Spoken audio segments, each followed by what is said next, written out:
रंजीत पाल तो प्रोफेशनल है फोटोग्राफर। अरे यार क्या चीज है।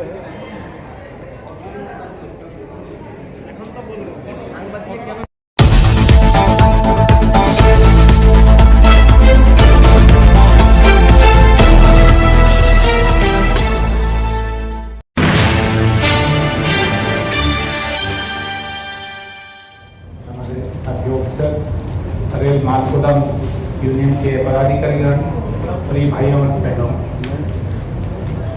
आपकी यूनियन के साथ में डायरेक्टली या इनडायरेक्टली हमारा संबंध बना हुआ है। जब जब भी भाई लोग आए हैं, हमने आपकी समस्याओं को भी समझा है और हमने कोशिश किया है कि किस तरह से आपकी जो जमीनी समस्याएं हैं उनको कैसे एड्रेस किया जाए। अभी जैसे आप सबको मालूम है, माननीय मंत्री जी ने जब ई श्रम रजिस्ट्रेशन का उद्घाटन किया था 26 अगस्त को, और उसके बाद से रजिस्ट्रेशन चालू हुए थे, यूनियन के भाई लोग हमारे पास आए थे कि सर हमारा रजिस्ट्रेशन की फैसिलिटी करवाई जाए। और हमने कहा ये तो बिल्कुल ठीक है। हमने चेयरमैन रेलवे बोर्ड के साथ टेकअप किया और लाइन अप करवाया, और मुझे आशा ही नहीं विश्वास है कि करीब करीब आपके सारे जो यूनियन के मेंबर्स हैं वो ई श्रम पे रजिस्टर्ड हुए होंगे। ये यूनियन की सजगता थी, उसके चलते ये संभव हो पाया। सरकार में आप सब जानते हैं, हम सुबह से लगते हैं तो कैसे दिन निकल जाता पता नहीं चलता। आपकी एक चिट्ठी आई, हमने उस पर एक्शन लिया। उससे पहले भी जो यूनियन ने कुछ इश्यूज टेकअप किए थे, हमने माननीय मंत्री जी के साथ में मीटिंग किया था, उसका प्रोसीडिंग बनाया, रेलवे को टेकअप किया। कुछ मूलभूत इश्यूज हैं आपके जो कि एड्रेस होने चाहिए, और उसके लिए अब जो सोशल सिक्योरिटी कोड आया है, जिसमें क्योंकि आपके साथ में जो हमारे मालगोदाम के वर्कर्स काम करते हैं, उनके साथ एक तो फिक्स एजेंसी नहीं होती है, जिसका काम आता है वो काम करवाता है, पेमेंट देता है। रेलवे बोलता है ये हमारे एम्प्लॉय नहीं, रेलवे बोलता है ये हमारी कॉन्ट्रैक्ट लेवल नहीं है, और उनके पास जो फैसिलिटी रेलवे की अवेल करता है, और उनके लिए आप खून पसीना बहा करके जो काम करते हैं, लेकिन सामाजिक सुरक्षाओं का लाभ आपको नहीं मिल पाता। अब जैसे दिल्ली में है, ESI की फैसिलिटी आप नहीं ले पाते क्योंकि आपका एम्प्लॉयर कौन है। कॉन्ट्रैक्टर्स आज एक कंपनी के सीमेंट के वैगन को अपलोड करते हैं, कल दूसरी आती है, परसों तीसरी आती है। रेलवे बोलता है क्योंकि हमारी जिम्मेदारी नहीं है। आपके मूलभूत इश्यूज हैं कि आपकी बैठने की व्यवस्था हो, पानी की पीने की व्यवस्था हो, नहाने धोने के लिए, क्योंकि आपका काम इतना हैजार्डस होता है कि एक कॉमन टेप दे दिया जाए तो वहाँ आप अपना काम करने के बाद में नहा सके या थोड़ा साफ सफाई कर सकें। बहुत सारे इश्यूज हैं, और आपके जो मालगोदाम वर्कर हैं इनके बड़े पिक्यूलियर इश्यूज हैं, और इन पे बहुत काम हुआ नहीं है। आशा है सामाजिक सुरक्षा कोड आने के बाद जो गिग एंड प्लेटफॉर्म वर्कर्स के लिए जो कानून में हम व्यवस्था लेके आए हैं, और साथियों मैं आपको बताते हुए हर्ष है कि मैं इस ड्राफ्टिंग में था और हमने पूरी दुनिया के सारे देशों के कानूनों को देखा है। जो कानून हमने बनाए हैं पश्चिमी देशों में भी नहीं है, सिर्फ USA में 2 स्टेट ने कुछ अपने राज्य सरकार के कुछ कानून हैं, इसके अलावा पूरी दुनिया में किसी भी देश ने कोई कानून नहीं बनाया। भारत पहला देश है जिसने सूद ली है और कानूनी व्यवस्था की है। उसमें बहुत काम करने की जरूरत है, लेकिन शुरुआत हुई है। उसके लिए कुछ फंड आएगा, सेस आएगा। हमने जो देखा है, एक मोटा अंदाज जो हमने निकाला था कि करीब आज की तारीख में भी इस तरह की कैटेगरी के जो काम कर रहे हैं करीब 1 करोड़ है, और इनका जो टर्नओवर अमेज़न का और इनका लेते हैं तो उन्होंने एवरेज 60,000 करोड़ रुपये टर्नओवर है। अगर 1% सेस भी हम लेते हैं तो काफी बड़ा अमाउंट हमारे को मिल जाता है वर्कर के वेलफेयर के। इसमें काफी काम करने की जरूरत है, लेकिन आपसे भी मेरी प्रार्थना है, अनुरोध है कि आप इसके लिए लगे रहिए। अभी ड्राफ्ट रूल्स बने हैं, इसके लिए उसके लिए बनानी होगी, और ये एक कानून है जो आपको आशा की किरण देगा। और जब भी लागू हो जाएंगे तो उसके बाद इसकी स्कीम्स आएंगी, इसमें आप लोगों का कंट्रीब्यूशन हमें लगेगा, किस किस तरह से हम काम कर पाएंगे, कैसे कैसे लोगों को आइडेंटिफाई कर पाएंगे, कैसे इनकी सामाजिक सुरक्षा होगी, कैसे इनका इंश्योरेंस हो पाएगा, कैसे इनको हेल्थ फैसिलिटी मिल पाएगी, वेलफेयर की फैसिलिटी मिल पाएगी, इस पर बहुत काम करने की जरूरत है। हमने रूल्स बनाए हैं, लेकिन इनके ये सब चीज़ें जो है आपकी स्कीम में आएंगी। और नोटिफिकेशन इशू हो गए, फंड कहाँ से आएगा, इन सब में अभी और भी बहुत काम करना है, काफ़ी काम हुआ है।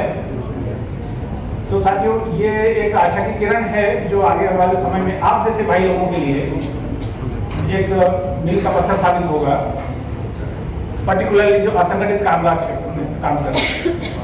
बाकी के जो आपके छोटे छोटे इश्यूज आते रहते हैं, जब कभी कोई ऐसा मसला होता है तो हम जब भी आपकी चिट्ठी वगैरह आती है, हम रेलवे बोर्ड से टेकअप करते हैं, उनके ऑफिसर से बात करते हैं, कोशिश करते हैं कि इश्यूज आपके एड्रेस हों।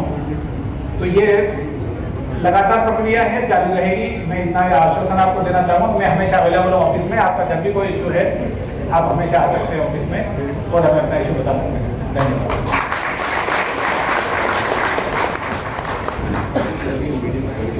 धन्यवाद। इसी के साथ अब मैं बीडी मलिक जी से एक बार दोबारा से रिक्वेस्ट करूंगी कि वो हमारे बीच अभिषेक दीक्षित जी हैं रेलवे बोर्ड से, उनको सम्मान दें और उनको उनसे स्वागत करें। अभिषेक दीक्षित जी फ्रॉम द रेलवे बोर्ड, आपसे मेरा अनुरोध है कि वो आप हमें स्टेज पर प्लीज ज्वाइन करें।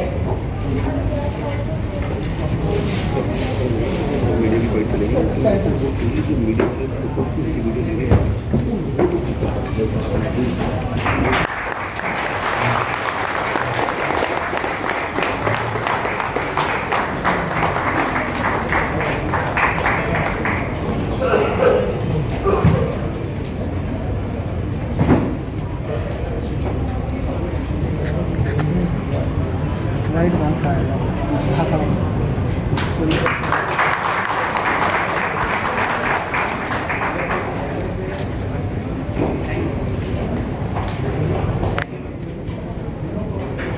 Thank you.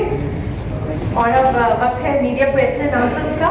जयंत हल्देर और मिस्टर चंद्रनाथ हल्देर, मीडिया सेक्रेटरी से मेरा रिक्वेस्ट है कि वो अभी सारे क्वेश्चंस जो मीडिया से आते हैं उनका लेबर्स बहुत बड़े उसमें उन्होंने उस पर सरकार ने अज़्मा लागू करा है कि करने की बात करी है, तो लेकिन अब उनसे ये मांग की अगर आप अज़्मा लागू करते हैं तो हमें सरकारी एम्प्लॉय का दर्जा दिया जाए और जो भी सुविधा हमें दी जाए। तो क्या अगर कभी ऐसी स्थिति बनती है तो क्या ये जस्टिफाई है, क्या होना चाहिए, बताएं सेक्रेटरी साहब।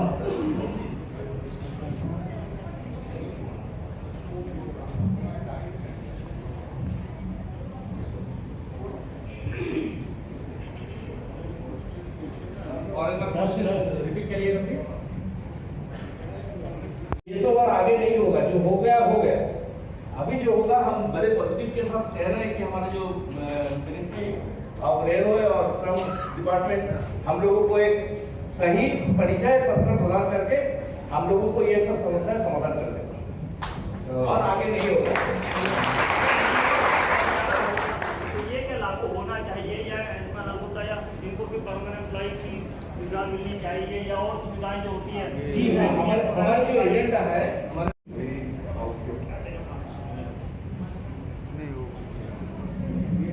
जो अपने अभी जो सेस की बारे में बात किए थे,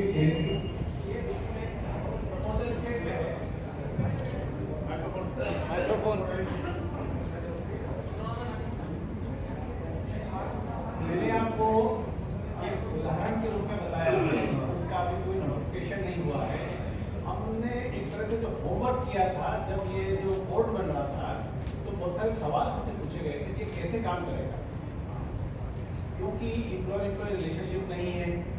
एक आदमी एक प्लेटफॉर्म पे आज काम करता है, कल दूसरे पे करता है, कल तीसरे पे करता है। तो हमने इस लोगों को बताया भी था, तो ये सारा स्कीम का पार्ट होगा। ये मैंने खाली एक उदाहरण के रूप में आपको बताया था कि हमने जब एसेस किया था तो इनका जो टर्नओवर होता है वो इस तरह से होता है। तो अगर जो भी होगा वो नोटिफिकेशन के थ्रू आएगा। तो कर दीजिए ना इनके भलाई के लिए, उसको हेल्ड अप करके लागू किया जाएगा।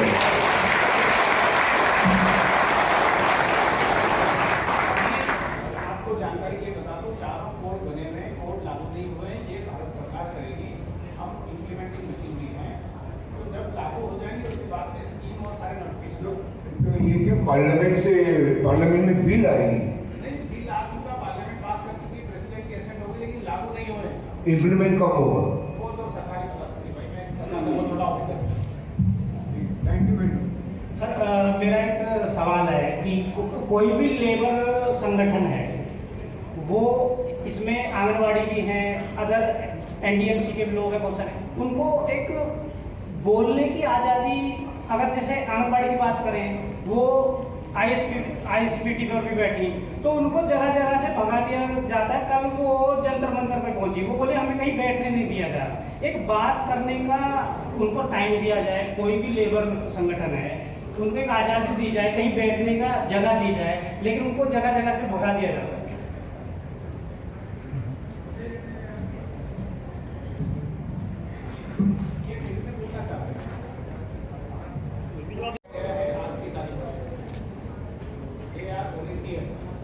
और आर्टिकल 19 में फ्रीडम ऑफ एसोसिएशन है, वो फंडामेंटल राइट है, वो यूनियन बना सकते हैं अपनी बात कर सकते हैं, लेकिन क्योंकि वो सब्जेक्ट मैटर हमारा नहीं है, इसी पर हमारा अधिकारियों,